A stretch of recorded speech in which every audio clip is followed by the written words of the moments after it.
Week 4, here we are. Hope everybody's doing well. Hope everybody has the book. Please email me. Let me know if you don't. We have a quiz this week. It will look a little bit differently. If you don't have the book, please let me know. The quiz is going to be open book. And you may be thinking, well, Brady, why is that? It's because we've had so many students that did not have the book, and I am more interested in you getting the information in you, the content in you, to be able to assimilate it. Because again, now we have understood. I was interacting with a client, and one of the things that you will do as well, whether pastoring, whether counseling, whatever that may be, is that you'll learn a lot from your clients as well.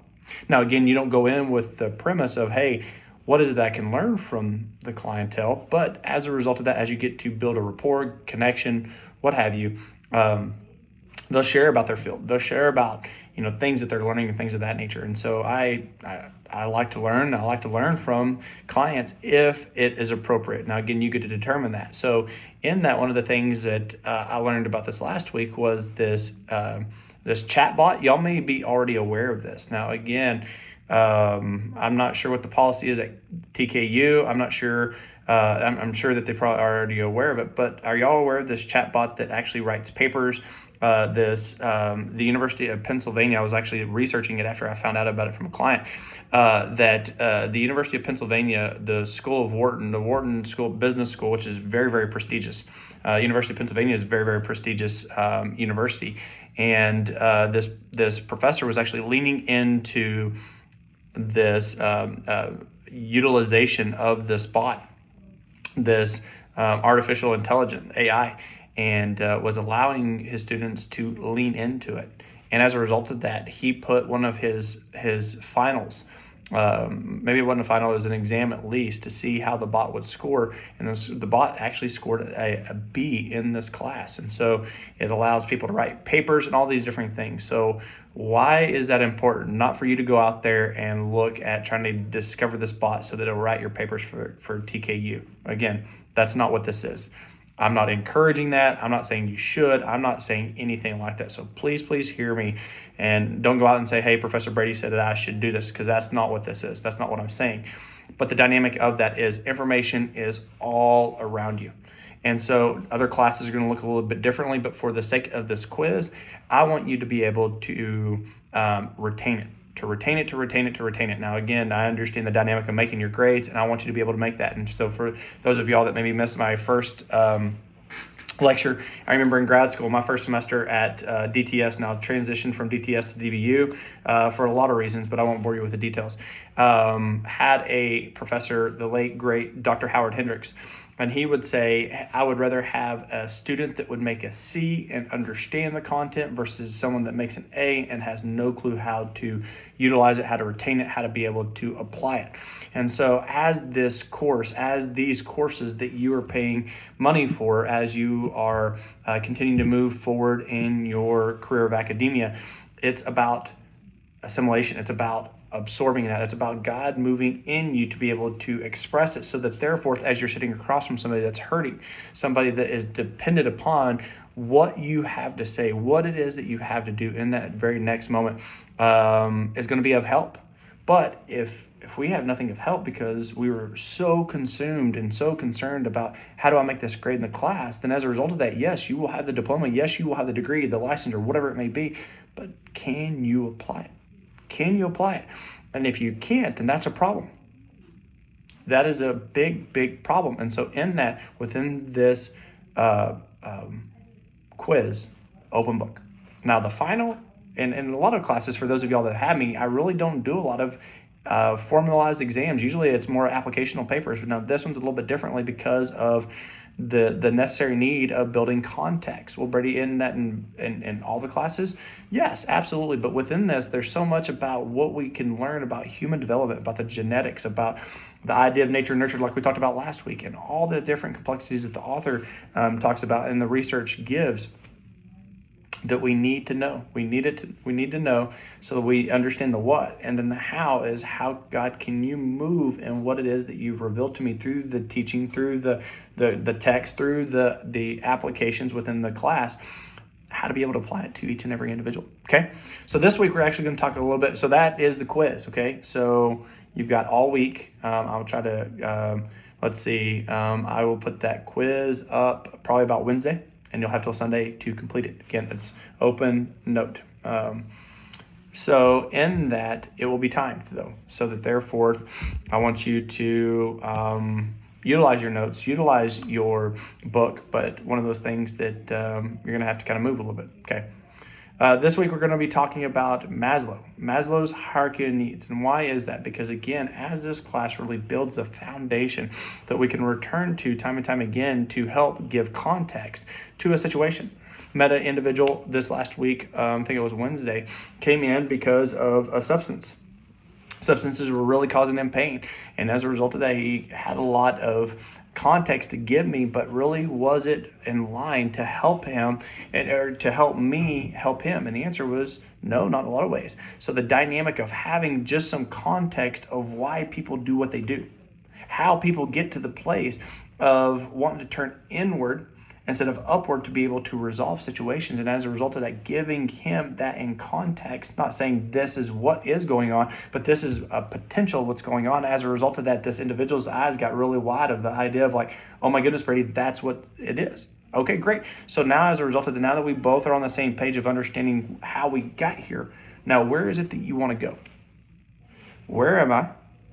The grass, the dirt, the beneath my feet is the extent of self-actualization, self-awareness to the point of where am I and where is it that I want to go? This is why our wants are so important in the dynamic of not only wants, but needs. And again, just so that you're aware of this, the way I kind of assess, if it's helpful to you, please hear me.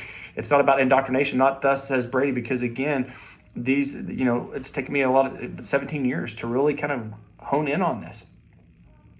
And I'm still honing in on this as God is showing me not only His word, but through His expressed word as research continues to come out. So the dynamic is, how do you take these things and apply them so that it can allow you to be successful in helping individuals?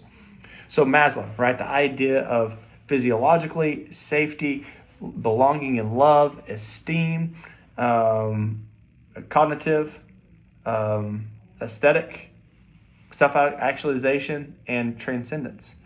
And so we're going through a lot of these stages, and so I'm just pulling them up. So yeah, physiological, safety, belonging and love, esteem, and self-actualization really kind of are the simplified hierarchy of needs. And so in that, why is that so important? Well, Brady, didn't you say love is actually the need that we all need? Absolutely. But again, what are we looking at? We're looking at that from a very emotional, very spiritual, very even physical. But really, when we look at the dynamic of physical needs, what really is an essence of everything? Physiological, the needs. Food, water, warmth, rest, those type of things, right? Because again, if a child and or adult doesn't have that, then what? And so one of the things that we have to understand with Maslow's is the idea that he believed that in order to get to the next step, the step below actually had to be fulfilled.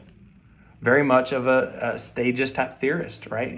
Freud called it fixating. The idea that if you don't get what you needed in that very moment, then as a result of that, a part of you would continue to move on, but then a part of you would actually stay, be held back. That's why a lot of research is on the inner child and or the inner child phenomena. The idea that people sit down internally as chronologically they continue to move forward because of the idea of what they didn't get in that moment emotionally, right? The idea of the inner child. And so the dynamic of needs, what did that child not get? I was actually going to talk more about Freud, the psychosexual this week, but actually I decided to shift and talk more about Maslow. Maybe next week we'll talk more about Freud. But in this, the dynamic of if a child doesn't have these physiological needs, do they go away or do they look at getting them met differently? And you see this within time. There's been many times I've gotten the opportunity of helping somebody. Brady, we adopted these kiddos, or we're fostering these kiddos, and as a result of that, we find them hiding food. Interesting. But Brady, there's food in the pantries, there's food in the refrigerator. I don't understand why they're constantly taking food and shoving it under their bed, and then we're finding it, and it's causing, all kinds of ants and what have you. Okay. When somebody doesn't have a need being met, when someone doesn't get a need being met, does it go away? No. And as a result of that, even when that need does get met, what came in that individual, kind of that whole nature nurture of what we talked about last week, what comes in that individual and what does that communicate to them? As a result, even now the need is being met. And this can happen. Because deep down, if a belief came in because of an experience, and as a result of that, now that the experience has changed, does the belief change? And a lot of times we believe that it does. But does it? And again, you get to determine that as you're sitting across from the individual to help them. Well, Brady, I just thought that now that there's food for this kiddo where in the past there wasn't, that this wouldn't be an issue. Well, are they hiding food? Yes. So is it an issue? Yes. Okay, then what does that mean? Why is it that they're making peanut butter jelly sandwiches and shoving it under their mattress? I don't know. Could it be that they truly believe the idea that, guess what, one day, just as it has been before, that there won't be food for them to be able to have?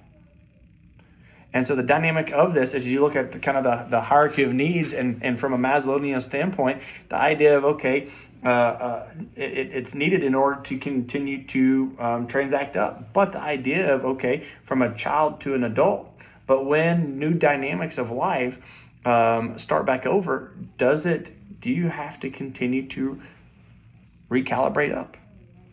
From a child getting the sustenance of their physiological needs, and as a result of that moves to safety needs and all these other things, and all of a sudden now they get married. Now the dynamic is, okay, what happens is if they were in a great stable home, or maybe they weren't, what does that mean when all of a sudden they get married and now there's some stability? How does that play a role?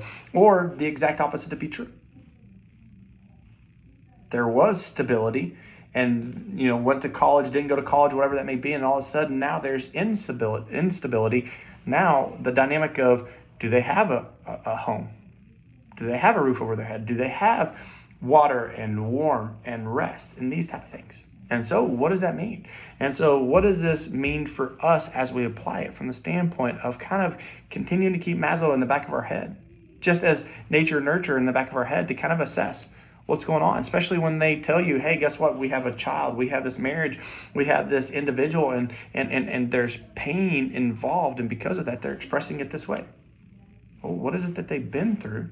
Or what is it that they're going through that as a result of that is impacting them significantly? And that pain is attempting to communicate who they are and what they're needing to do. So physiological needs, food, water, warmth, rest. Because if an individual comes to you, whether you're pastoring, whether you are counseling, whatever that may be, and as a result of that, you don't assess for this, right? The idea of, especially in where we live, a lot of times we're just automatically assuming that individuals have this as a foundation. But then all of a sudden they come in, they say, hey, here's what's going on.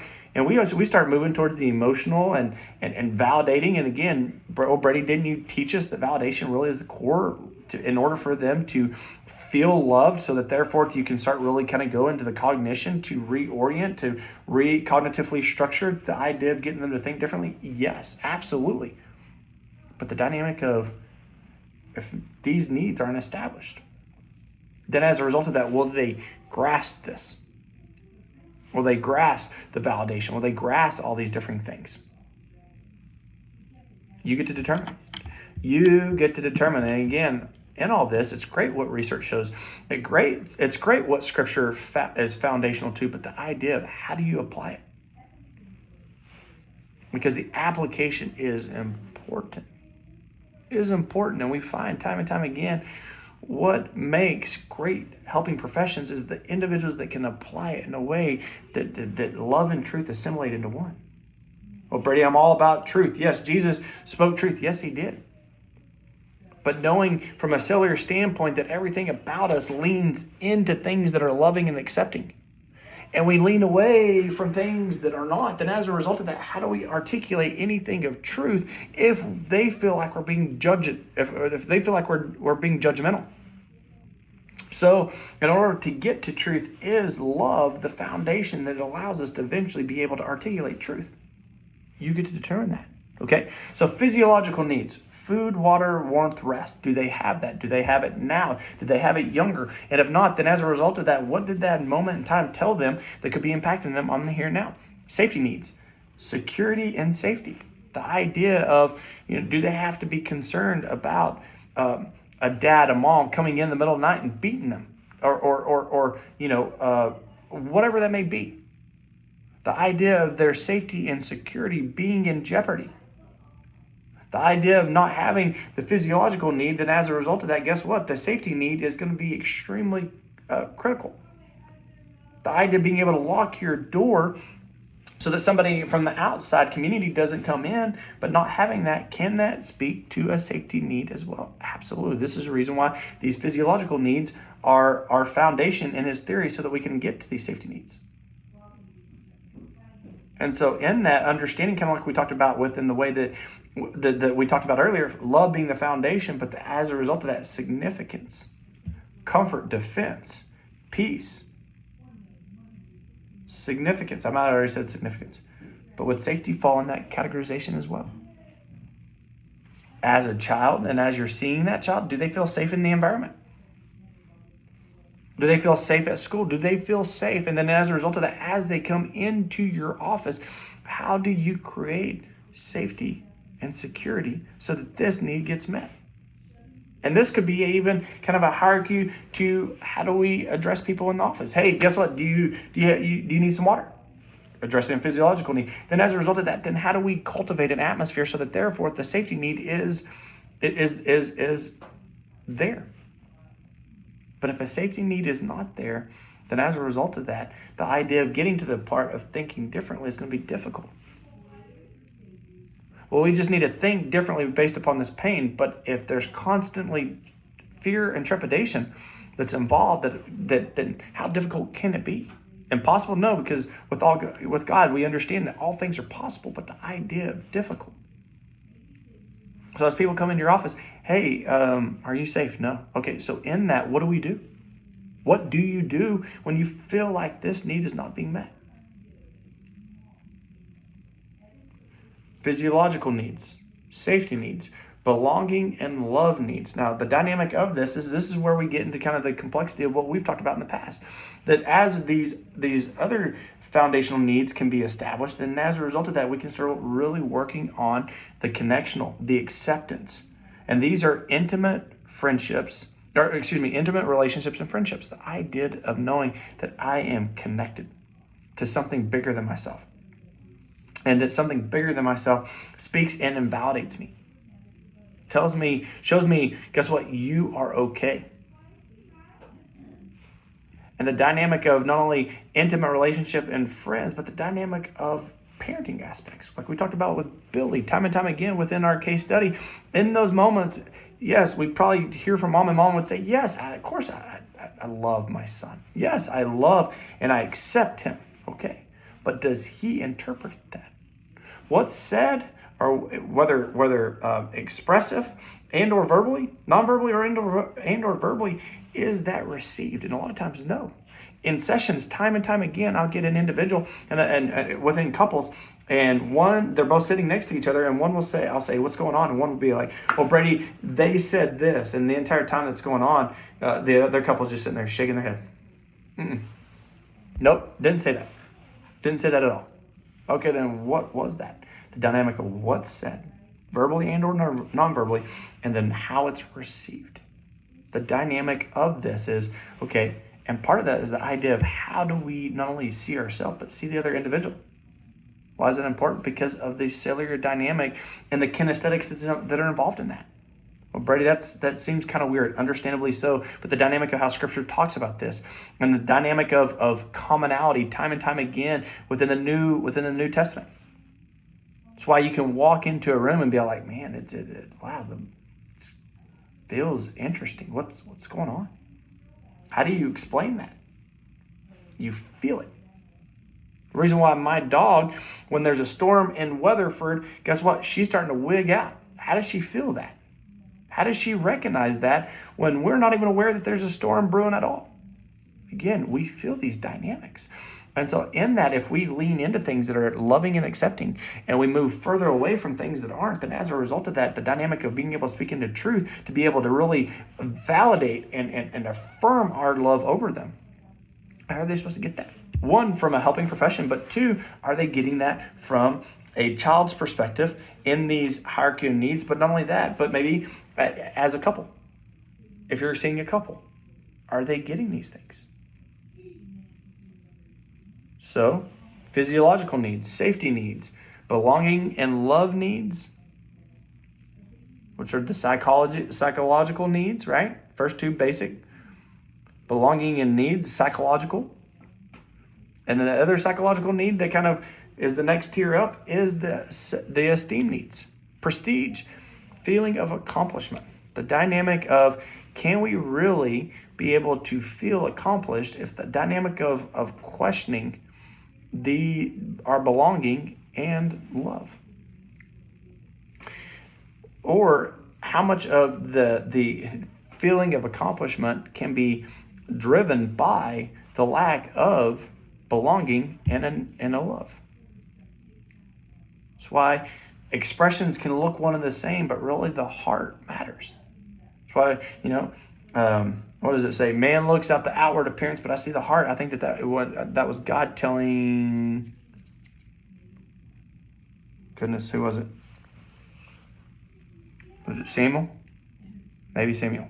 You'll have to hold me up on that if I misspoke. But the dynamic of esteem.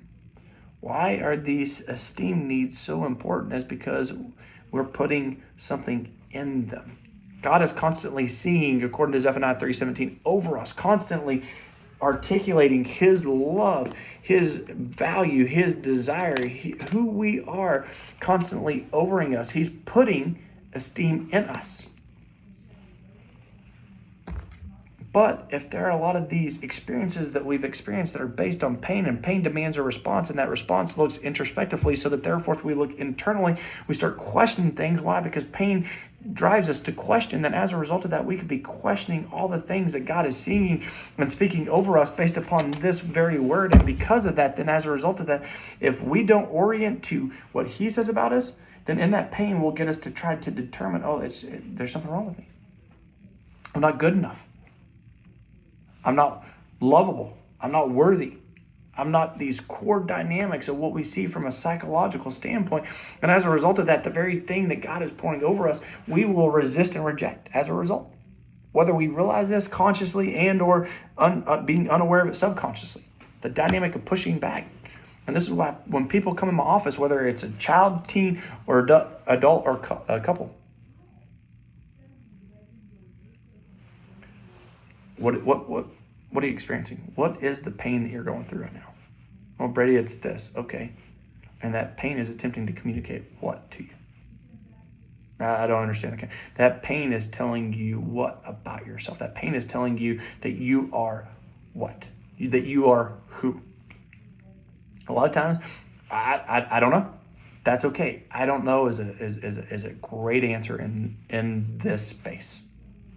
Now, the challenge is making sure that we don't stay in that space of I don't know. Well, how do we do that? Well, let's continue to move forward. Let's continue to dissect. For those people of unbelief, people of belief, think, hey, you know what? Let's continue to invite God into this so that he can reveal the very awareness that he's already aware of, that he wants to speak to us, that's inhibiting really what it is that we need. The idea of feeling accomplished. How difficult will it be for someone to feel accomplished if there is this psychological need of belonging and love that is not there? So the dynamic of, who are your friends for kids and teenagers? Oh, I don't have any. Oh, so is this need in question? If mom and dad were sitting right here right now, what would they say about you? They wouldn't sit in here right next to me right now. Well, why not? Because I don't really feel like they care. Oh, wow. So when these needs don't become affirmed, when they aren't given, do they just go away? I've asked that time and time again, and I've stated it time and time again. Hopefully you're getting the cyclical dynamic of why that's important. It doesn't go away. How is it that they're getting that need met? To what extreme, and how are they getting that internally met? So basic needs: physiological, safety; psychological needs: belonging, love, and esteem. The top of the iceberg, if I can call it that, is self-fulfillment needs, which is self-actualization, which is achieving one's full potential, including creative activities. The idea of one's full potential. Well, what does that look like? And of course, when we look at this, we typically will look at it at a non-biblical orientation. Why? Because the idea of how much of this is based on self. And it's good that we're able to look at that, because you may be in a atmosphere where you're going to be working with believer and non-believer. And to be able to have verbiage that's going to be able to speak to both is going to be helpful. I have a Christian foundation orientational practice, and how many times do I still get to interact with people that will come in my office of non-belief? A good handful. And I'm grateful to have verbiage to be able to speak to them, and I'm grateful to have verbiage to speak to the believer, so that therefore in that moment, as God will send me an individual, that as a result of that I can sit in that chair as the counselor, little c, pointing to the counselor, big C. Self-actualization, achieving one's full potential. Well, what is that? What does it mean for somebody if they're questioning if they have a roof over their head, or if it's going to be safe enough to go sleep at night, or if they have anybody that is in their corner, whether parent, whether a friend, whether an intimate relationship, a husband, a wife, or even these feelings of accomplishment. You see how Maslow had these in order for the tier above on the pyramid, in order for it to be checked off, the one below has to be achieved. Achieving one's full potential. It includes creative activities. The dynamic of what? A lot of times, knowing who I am and whose I am, foundational. Now, as a result of that, what is the expression? And I believe that that's what this part is asking. Because in this, knowing that y'all are at a phenomenal university here called the King's University, which has so much rich heritage from the fathers and mothers that prayed this institution into existence, to see the dynamic of knowing that people, as they learn about what God's calling them in, the idea of not only who am I and whose am I are foundational. And will lead them to a follow-up question. So how do I express that? Where do I go to actually put who I am and whose I am into the part of walking that out? So how do people really acknowledge? Outside of God, is it impossible? And what does that look like? How do we help people if they're of unbelief? And a lot of times I like looking at, I can't remember what the tier is called. It's oh goodness, I probably should have looked it up before I started doing this video. It's a teaching apparatus. It's 3 circles, and it looks like an inverted Mickey Mouse, but they all overlap, and the center circle is called the sweet spot. And as a result of that, a lot of times it's like, okay, so what are my passions? What are my talents? And what are my wants? And the dynamic is, I'll walk people through that dynamic and see them, and to the point of how do these 3 areas overlap, and in that sweet spot's what really we'll talk about. How do we express this? How do we help individuals from the dynamic of self-fulfilling needs? And people really want to express what's in them. We see this time and time again in the church and outside the church as well, which is great. So the dynamic of how do we help people get stronger at the point of being aware of what's in them. And again, typically when we talk about that's always from the dynamic of what pain is assimilating in and attempting to communicate that, but also from the standpoint of what's in them from a self-fulfillment need, as Maslow talks about, to be able to get that out so that they're able to express what's in them, express who they feel like they are. Of course, the foundation of God, knowing to be able to express who God says that we are. Who God says that we are.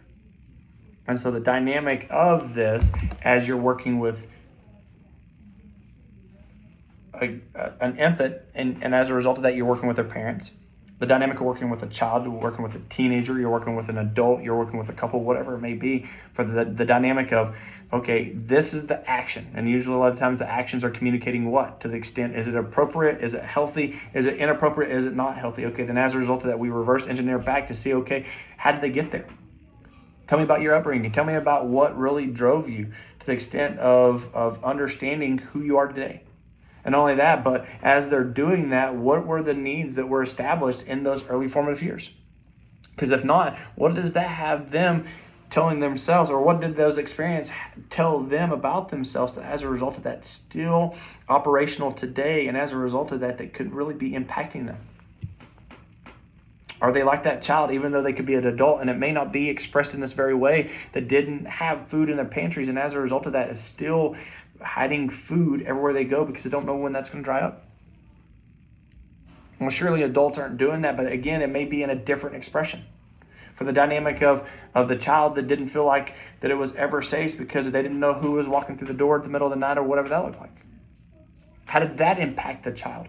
That as a result of that, to the extent that may not allow this individual, that now that they're married and they're going to be laying in bed next to their significant other, but as a result of that, having extensive anxiety. Oh, why? Oh, because of this happening. Oh my goodness, that had to be horrible. Get invalidated, right? The idea of, okay, so from that, how do we help them get to the place of being able to emote and get that out? To the point of belonging. Okay, so from the standpoint of people now, of maybe somebody's coming in and they have a work issue. Well, what's going on? I don't know. My boss says that I'm really pessimistic all the time, and really I get poor reviews because it says that I don't really interact with my peers very well. Interesting. Has it always been the case? Well, yeah, probably. Okay. Tell me, when you were younger, tell me about your friends. Tell me about your home life. Tell me about your friends now. And what were we looking for? We're evaluating this very need. How do they get this need met? Because again, if a need is negated, does it go away? Or does a person attempt to fulfill that need in a different expression? Esteem needs, the need of feeling accomplished. The dynamic of that is somebody come in, Brady, my wife is upset, my husband's upset, my kids are upset because I work so much. Okay, so what drives you to do that? I don't know, because all I know is I need to provide, and I need to, yeah, of course. The idea of having finances is great when you think about that, but is that the only way that we take care of our families? Well, no, but I feel like I have to. Oh, this needing of accomplishment, what's driving that? What's fueling that?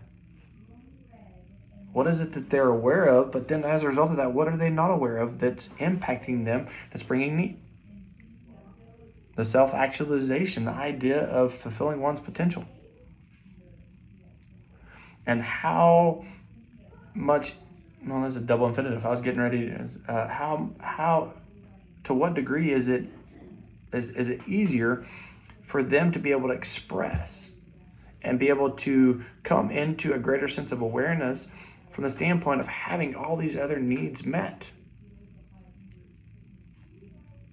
Oh, Brady, here's an individual that's 50 years old that only plays video games all day long and won't do anything other than that. and that's causing pain within the family. Okay, so as a result of that, what are we looking for? Maybe some of these things that is there awareness? Is there awareness of what he wants to do? Or is there awareness of a negated need below that as a result of that has him stuck at this very level, and as a result of that has him frustrated? So therefore, it's better to just give in indifference and or apathy than really to do something that's really going to bring him fulfillment. And we could see the discussion of Maslow and the hierarchy of needs that his research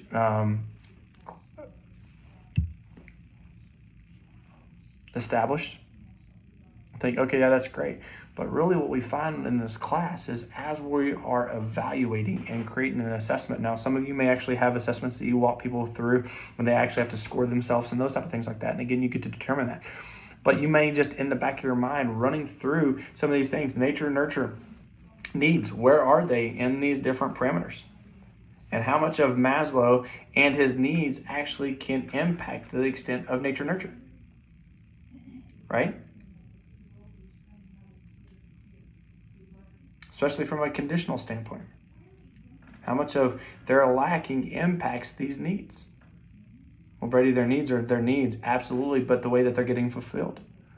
And if as a result of that, does that create imprinting subconsciously? And as a result of that, knowing that as the mind goes, the body follows. So if there's imprinting subconsciously, how does that impact the physiological impact?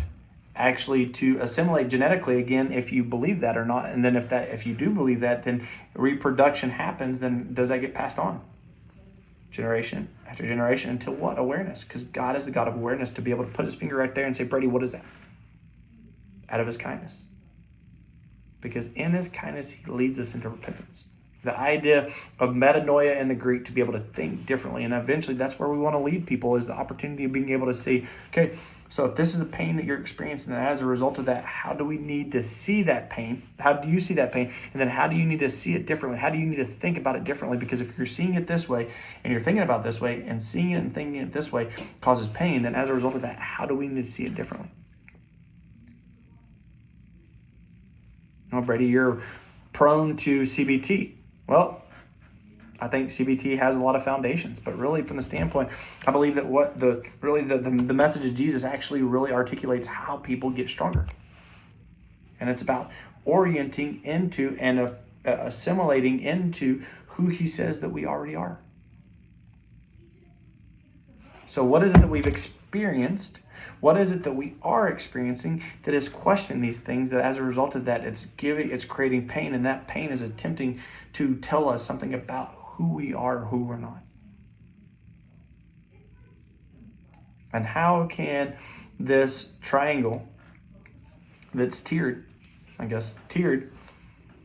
be an opportunity that you can assess the people that you interact with that could be a benefit, and as a result of that, help you to be at a greater place to be able to help the person sitting across from you? Maslow's hierarchy of needs. You're going to hear it time and time again. How do you utilize it? Do you utilize it? Do you find that there's benefit in it? Do you not? Again, you're going to be the one sitting across the other individual and or individuals. What you understand, what it is that's in you, your foundation, all those different things are expressed to be able to help that other individual. Do you find benefit in this? Do you not? Again, you get to determine that. Just because it's talked about in class, it's not about indoctrination. Because again, if you don't feel like it's going to be a benefit to you, then you need to be able to articulate it in this class. But then as a result of that, okay, great. May not have to ever hear about it again. But if you feel like there is something of premise, if there is something of benefit, then how do you allow the idea of it being absorbed into you, not just so you can take it for a test and be able to make a good grade on the test, but to actually allow it to assimilate into you so it becomes a part of you, so that therefore everywhere that you're going, that you're assessing people's needs. And because of it, if there's not a need, then it creates pain, and that pain is doing what? And how is it that we get people to think differently about what it is that pain's trying to communicate about them? Okay, week 4, here we go. Have a great week. And stay warm if you're in Texas. Stay warm if you're in other states that you're getting kind of cold fronts coming through. If you're in a place where it's really, really warm, man, that's amazing. Try not to be too jealous, right? But hey, have a great week. Week 4, here we come. Okay? Have a great week. Bye-bye.